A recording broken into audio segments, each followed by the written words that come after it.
Today we're checking out something that literally turns VR on its head, or more accurately, turns you while you're in VR. This is the RotoVR Explorer, a motorized VR chair that spins you around based on your head movements. If you end up wanting one after watching this review, you can use my code ADAM50OFF for $50 off, which I know sounds like not much, but it does help since this thing isn't cheap. I've been testing out this beast for a couple of weeks across multiple games, and I've got some thoughts. When this thing arrived, my first reaction was, wow, that's a big box. And for good reason. The fully assembled chair weighs about 60 pounds or 30 kilograms. Assembly took me about an hour and a half, though I was taking my time. The instructions were pretty straightforward. I did have one annoying hiccup after assembly, though. The chair started screaming at me when I turned it on.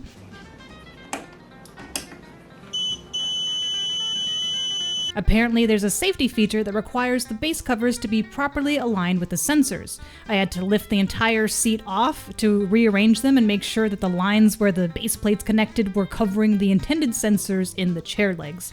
A huge thank you to Space Roach VR here for probably saving me several minutes of Reddit and Discord scouring. The magic happens through a Pokeball-looking head tracker puck that attaches to your headset. This tells the chair which direction to rotate. The tracker charges via USB-C or wirelessly when placed in the cradle on the chair itself. It offers 3 different speed settings, which is nice for adjusting based on your game or your comfort level. Attaching the tracker was a bit finicky with my aftermarket head strap. The clip seemed too loose and actually snapped off when I tried to adjust it. I ended up using Velcro to secure it, which worked better, but prevented me from using the wireless charging in the chair's base. Now, I'm a strong believer that if a game is physical in any way, you should stand up and get some exercise. It's good for you. But there are definitely times when you might prefer to sit down, or you simply can't stand for extended periods. That's where the Roto VR comes in. It makes games feel a bit more like a ride than traditional gaming. So how does it actually feel to play games in this thing? I tried Underdogs, the mech combat game first, and honestly, it was awesome. Sitting in a mech while physically rotating in the chair felt incredibly natural. Making quick turns to face enemies felt much more realistic and fun than using the joystick. I also tried Asgard's Wrath 2, and while I'd normally say this game is best played standing for the full physical experience, it surprisingly works well seated with the Roto VR, even with hack and slash combat. Shooters like After the Fall, Shock Troops, and Metal Hellsinger VR got a whole new life with this chair. Being able to spin 180 degrees to quickly and smoothly take out enemies around you feels way more satisfying than thumbstick turning. The chair allows me to stay focused with my aim while turning, which I can't seem to replicate by physically turning, making gameplay feel more fluid and arcadey. For something completely different and out of curiosity, I tried puzzling places with the 360-degree puzzle piece setting enabled. Being able to rotate to physically grab pieces from all around you adds a fun Minority Report-like dimension to the game. Even rhythm games work surprisingly well. I tried Synth Riders in 360 mode for funsies, and while standing is definitely better for fitness purposes, I found myself wiggling to the beat while spinning in the chair. Just make sure to adjust your height settings so that the orbs aren't too high. I also tried V-Rider SBK and touring carts, but the benefit wasn't as noticeable. Since you lean with your bike or turn with a wheel rather than turn your head to control vehicles in these games, the chair doesn't activate as you'd expect. Despite having a made-for-meta sticker, this works basically with any VR setup. I've tested it out with Steam VR games through Virtual Desktop on my Quest, and it performed perfectly. The beauty of this accessory is that it doesn't require any special hardware, software, mods, or game compatibility. It just works with anything where you physically turn your head to look or move around. But a warning for wired headset users. I don't want to be responsible for any broken or tangled cords. Using a cabled headset with this would be really risky. You'll either need a ceiling tether system or risk getting tangled and damaging your cable. Now let's talk about the rumble feature. The chair includes a haptic feedback that works through a 3.5mm to USB-C adapter.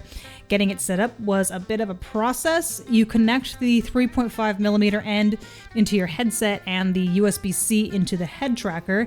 If you're using wired headphones, it works fine with the included splitter.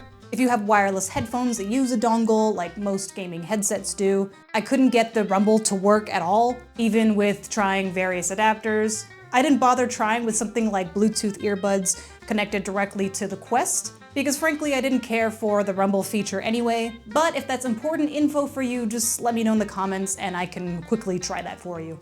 Even when working properly, this thing is loud. Even on carpet and foam mats, the rumble was so noisy I had to turn it down to the minimum setting using the adjustment dial on the bass. It also rumbles indiscriminately with any sound, not just specific game events. During intense moments, it becomes more distracting than immersive. It's not like the Haptics where the feedback is specifically programmed. This will literally rumble for everything and anything, even background music. As far as durability goes, the chair feels really solid overall. The construction is sturdy and seems built to last. That said, the plastic base plate does seem a little sensitive in its need to cover the sensors, and while it's thicker plastic, I wouldn't recommend banging it up too much if you can avoid it. Occasionally, but rarely during my testing, the tracking might get slightly off, but it's really easy to fix. Just unpair and repair the head tracker with a one-button press while facing straight forward, and you're good to go. Storage and moving is where things get tricky. It's not convenient to disassemble and reassemble, so you'll need a dedicated space for it. The base plate makes it take up more room than a regular chair would. Roto VR offers several accessories that I didn't test. There's the Pro seat for $299 that adds a higher back and armrests. The Elite seat is a premium version coming in August for $399. For racing and flight sim enthusiasts, they offer a Pro Racing Kit for $299, and the Pro PC Magazine for $149 adds USB pass-throughs. I'm honestly tempted by the desk attachment that they mentioned. Working while rotating between multiple screens sounds pretty cool, if completely unnecessary. After using the Roto VR Explorer for several weeks, here's what I think. The turning feature makes shooting and action games way more fun, with movement that feels natural and responsive. The build quality is solid, and since it works basically with any VR game, compatibility isn't an issue.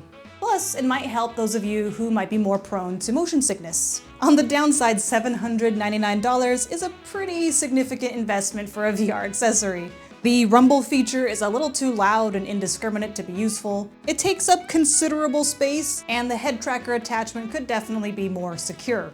I would recommend the Roto VR Explorer only to really hardcore VR enthusiasts who use their headsets maybe at least once or twice a week, and have days where you want to play things seated or want your games to feel more like a ride. If you primarily play seated VR games, especially shooters or action titles, and have both the space and the budget for it, that's worth considering. This is definitely more of a luxury item than a necessity for sure. Let me know in the comments if you have any questions about the Roto VR Explorer. If you're thinking of picking one up, you can use code ADAM50OFF for 50% off at checkout, but I'll also have a link available in the description for you. Thanks for watching, and as always, keep on creating and never lose that drive to improve. I'll see you in the next one.